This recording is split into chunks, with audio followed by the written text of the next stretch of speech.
এক হযরত আবু বকর সিদ্দিক রাদিয়াল্লাহু আলা আনহু হতে বর্ণিত, তিনি বলেন যে রাসূলুল্লাহ সাল্লাল্লাহু আলাইহি ওয়াসাল্লাম বাণী প্রদান করেছেন যে যে ব্যক্তি ওযু করার সময় একবার বিসমিল্লাহির রাহমানির রাহিম পাঠ করবে, আল্লাহ তাআলা তাহার 40,000 বছরের গুনাহ মাফ করবেন এবং সে ঈমানের সাথে পৃথিবী হতে বিদায় নিবে।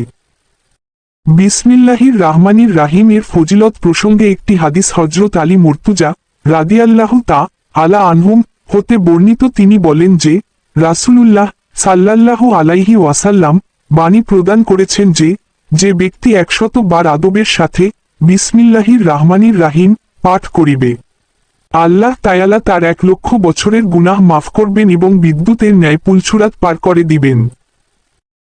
2 রাসূল সাল্লাল্লাহু আলাইহি ওয়াসাল্লাম বলেছেন, যে ব্যক্তি অজুর ফরজ সুন্নত এবং আদব রক্ষা করিয়া ভালোভাবে অজু করিয়া আজুর শেষে কালেমা শাহাদত পড়িবে, তাহার জন্য বেহেশতের 8টি দরজা খুলিয়া যাইবে। সে যে দরজা দিয়া বেহেশতে প্রবেশ করিতে চাইবে তাহাই পারিবে। কালেমা শাহাদত আশহাদু আল্লা ইলাহা ইল্লাল্লাহু ওয়াহদাহু লা শারিকা লাহু ওয়া আশহাদু আন্না মুহাম্মাদান আবদুহু ওয়া রাসূলুহু।